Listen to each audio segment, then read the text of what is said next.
tomorrow. Good timing? So let's have a 10-minute break. Go to the back and see Immanuel and Caroline, and we'll see you in 10 minutes. So, what do we have up next? Oh, Immanuel's going to come up and take the stage again. Is that okay? Yes. And we are going to do a recap.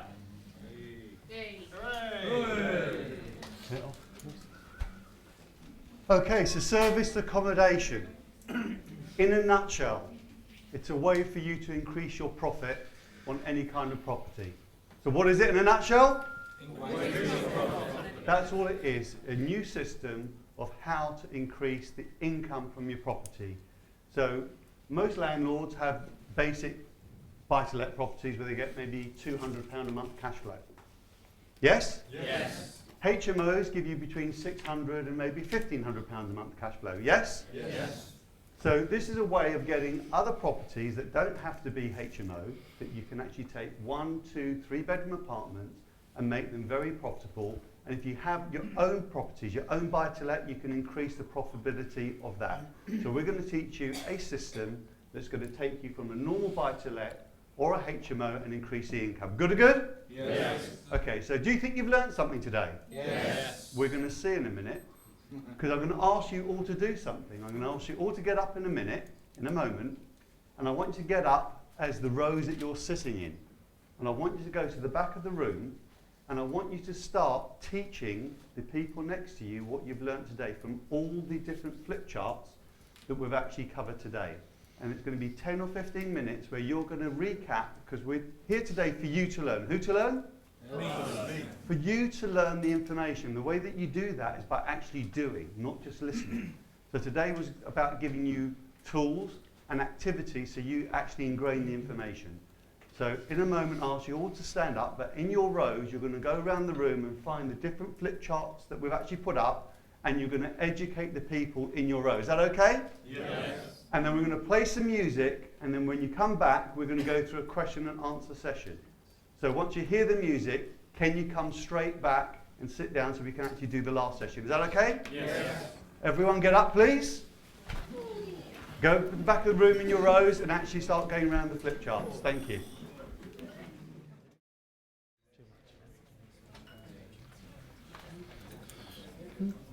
So can I ask you, do you think you've learned something today? Yes. Thank you. Is it more embedded to you now? Yeah. Rather than just us talking and you have a full day of information without actually having it immersed? Is this a better way of learning? Yes. Are you sure? Yes. Thank you for the feedback. We're going to do a quick question and answer session with Ashley. We're going to aim to finish for around about 6:30. Is that okay? Yes. So if you've got questions, I'd suggest that you put your hands up, because we've only got 15 minutes, so those who've got their hands up are going to get it answered first and foremost. Okay, so just quickly, the forms that you're seeing at the moment, please fill those out. There is a reward at the end when you hand them back. You get all the documents in the manual. Fair? Fair. Except for those who already have one. Isn't there any more updates for these? Actually, about the updates? Updates go on to the Facebook page. You're going to add all of those before you file. Jeff, question number 1. 1 second. Please pass that back. I don't know.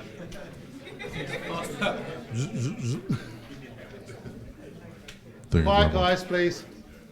Let's listen to Jeff's question. My question is to do with security deposits. Presumably, agents and landlords want you to put up a safety whatever you call them, Deposit. a deposit, which obviously then you get from your tenants. But you and I both know that in Australia we had the bond board, which meant that agents couldn't just hang on to the bond. But how does it work here? Okay, good question. Same here. You have to put, so you'll get it, there's 2 parts there. So yes, agents will ordinarily want a deposit. That doesn't mean to say that we always have to pay a deposit, we always try to negotiate that we don't. Now you have to use other things to negotiate that. And what that could be is, okay, Mr. Agent, please let your landlord know that we're going to invest X amount of money in his property. For us to do that, it would mean that we don't pay a deposit. Yes? Yeah. So that's one way. It could be that once the landlord sees what we're doing, because we're running a business, we would like the deposit or part of the deposit returned back to us within 6 months. Does that sound fair? Yep. Yes? Yep. There's quite a few different ways of negotiating deposits. The other one is advance rent. We can do a deposit replacement insurance for that. So remember how much that was? Roughly about a week's rent. That's the policy. The second part of that, if you like, is where we put the deposits from our tenants, and also where the agents put our deposit. So it's very similar to what you're saying, like the bond program. So there will be, one is the deposit protection scheme, which is government run. There's about 2 or 3, and you can choose which one you want to do. So you have to register it in there within 30 days, once you take a deposit from a tenant. So it's secured, yeah? Did I answer your question? That's you taking money off your tenants, but what about the agents taking money? They do the same, or sometimes within the DPS, they might have an insured scheme.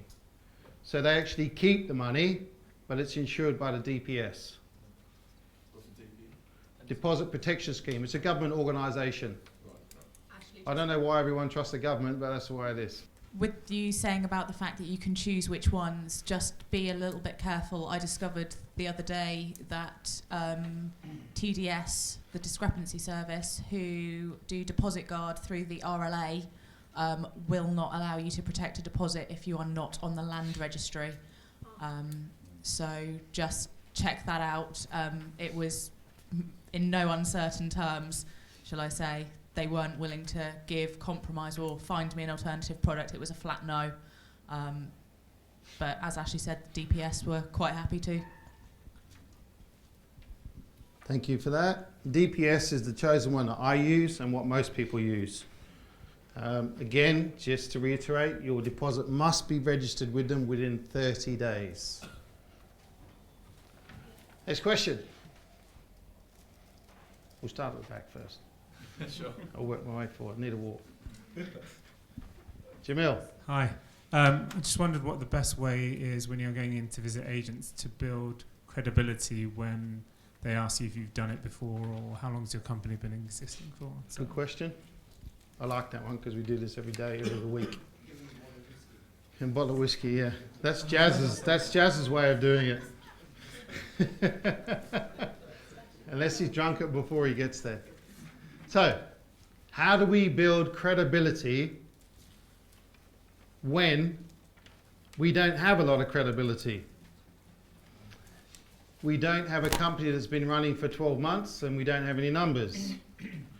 There may also be agents who ask for 3 years because they might use a different vetting agency. There's Clearview, there's HomeLet, etc. There's a few more.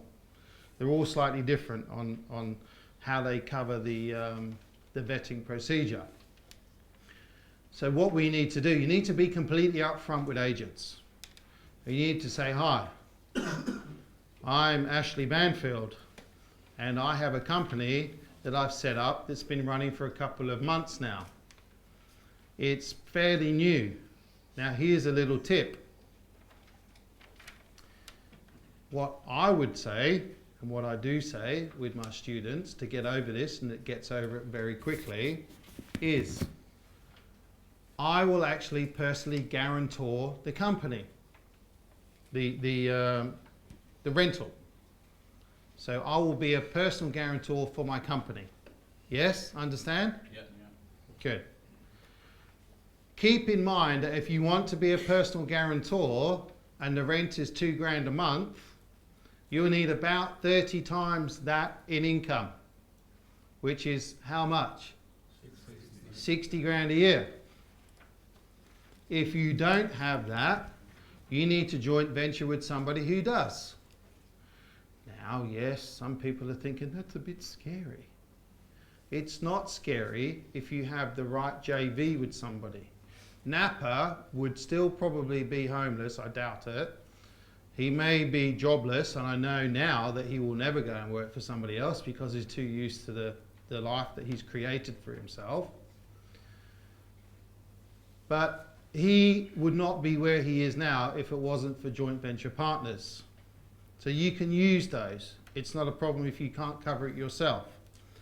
If you don't live in London and you earn a lesser income, that's fine because the rents will be much lower too. So there may be £1,000, so you're going to need 30 grand a year. Yes? The more you negotiate down, the less income you need. Get that? Yeah. Does that help, Jamil? Is that enough information? There's a whole load more, but I'm conscious of time. So credibility, there's different ways that we build credibility when we walk around with agents as well. If you're going to see 10 agents in a street or an area, you need to start building up a story as you go around. You go into agent number 1 and you say, look, this is what we're doing. We've got a company, we're fresh, but I have experience because I'm working with Ashley Banfield, or it might be with Alan or James or whoever it might be. You build a story. Now you don't know anyone else in that street if it's brand new, but you know that you've just met Jono, who works in Century 21. And he actually says, I've got some properties, can you go viewing? Absolutely. You go into the second agent. Hi, how you going? Yeah, listen, we're doing corporate lets, etc., blah, blah, blah. We're doing a bit of work with Johnny next door. Do you know Johnny? No, I know who he is, yeah. Okay, so what are you doing with Johnny? We've got a couple of viewings tomorrow. You know, we've got some deals coming up. Good, okay. You go to the third one, the fourth one. You get to the 10th one, you've got all this information that you've got from tenants, landlords about the area. So you now have knowledge, which means that you have credibility now, because you can now start talking to the agents about what's going on in their area. Yeah? You get how that works? Oh yeah, I work with Jamil, I work with Andy, I work with Rosie, I work with Kelly. We've got bookings all this week. What's that doing to the agent? It's building a competitive psychology. Oh, I can do that. Yeah, we want some of that. How many properties are you looking for? I want 5 in the next 6 weeks. Why do you want 5? Because I'm working with companies that need accommodation. What did you call it? International mobility. International mobility. Use all these words. Good agent will go, what the hell is that? But if you're using this type of information, they're not going to question you, because international mobility is not something I've heard before. But it's great, isn't it? We can now use that. I'm going to use that when I get back from holiday with agents. Hey, motivational, international. Screwed up already. Rehearse. Any other questions? Yes, sorry, I forgot. If you have a couple of agents that you're already working with, and your only, I guess your limitation is finance, how would you source out JV partners, and how would you approach them? Okay, good question. Immanuel, do you want to answer that one? How to source out JV partners when you need some money? Okay, JV section is a whole area that I talk about extensively.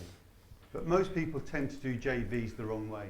They find the deal and they then try and find the money. And that's always a more difficult position to be, where you're actually chasing the money. I do my JVs very different. I actually chase the relationship. I work out my joint venture partners at the outset. The money's there. I know what they want. I know what their return is. So I just go and find a property or a deal that matches their requirements. Does that make sense? Yeah. So there are lots of people that you're going to have access to that will joint venture with you. The way that I joint venture is I never ask anybody for money. I always ask them if they know somebody that might want to get a better return on their money. And why do I do that? Any ideas? Well, first and foremost, when I don't ask somebody directly for money, they're going to be listening to me. Secondly, when I don't ask them for money directly, and if it's of interest to them, what do you think they're going to say? What about me? What about me? Is that an easier way to get a joint venture partner? Yeah. So there's lots of people that will joint venture with you when you know what their criteria is. So the first thing I would ask them is what return on their money would they think is a good return on investment? What do most people say? 5%, 10%? If they want 10% and I can give them a 10% return, is that a good return for them? Yeah? So if somebody could give you your £4,000 or £5,000 on your first rent to rent, and all you've got to pay them is a 10% return, £500. Is that a good return? Yes. Yeah. Could you give them their money back within the first 6 months or 12 months? Yes. And carry on maybe paying them another 10% for another 12 months, and so they get 20% on the same money and get all the money back. Yeah. Do you think if you did that, they might lend you that money again for the second property? John, do you do something like that? Yes. So you've got a joint venture partner that gives you the money, and he just gives you the money, you pay him a return? Yeah. What return do you pay him? The last one was 20%. 20%. Okay, that's what his investor wants. So would you still do it for 20% if you didn't have the money? Yes? Yes. Okay, so there's many, and in fact, in this room, you probably have many joint venture partners. However, you probably haven't started to cultivate that relationship enough. So in the breaks is how you actually speak to your potential joint venture partner, and how I normally speak to a joint venture partner is I always want to know how I can help them. Most people always want to know or say, how can you help me? You get more joint venture partners by helping somebody else first, because the law of reciprocation means if you give first, you're likely to get back. Does that make sense? Yes. Your energy seems really low. Does that make sense? Yes. Thank you. I'm going to be heading off very shortly. Ashley will be giving you my contact details if you want to speak to me about anything that we've discussed today, including mentorship or anything like that. And I'm going to say good evening for you guys. He's got a few more questions that he's going to answer, and then it's going to be a wrap-up.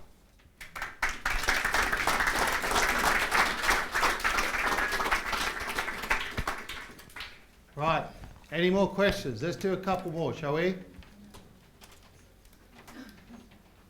Oh, you're feeling bad for me, aren't you? Like, he needs a break. My question is about tax. Oh, we have an accountant right there. Ask away. Yes. Well, basically, paying tax when you got your company. Yeah. Spoke to an accountant, and she was adamant about all these tax that I need to pay. And then, being on the Facebook page, it looked like I do not pay tax on certain things. Cool. Let's try not to pay tax on anything. Yes, please. Stand up, please. Hi, everybody. Ian Spreadbury. Yeah, I mean, tax, obviously, you're going to be running this through companies. This is what Ashley teaches, to run it through a limited company. So the tax that applies, it applies through the limited company. Okay? So a limited company is an entity in its own right. It pays tax. Okay? If you want to take money out of that company, you pay tax on the money you take out of the company. There's only two ways of taking money out of a company. That's PAYE and dividends. You can only take dividends if you've got profit, and you work out the profit by calculating the rent minus any expenses you've got. Okay, there are only certain expenses you can use against that profit. So I've been asked by a number of people here about, well, can I offset the cost of preparing the property for rent? No. You can't offset all of the cost of that, because the rules state that when you start trading, then you can start to do repairs on the property, and you can offset anything that's a repair but not an improvement.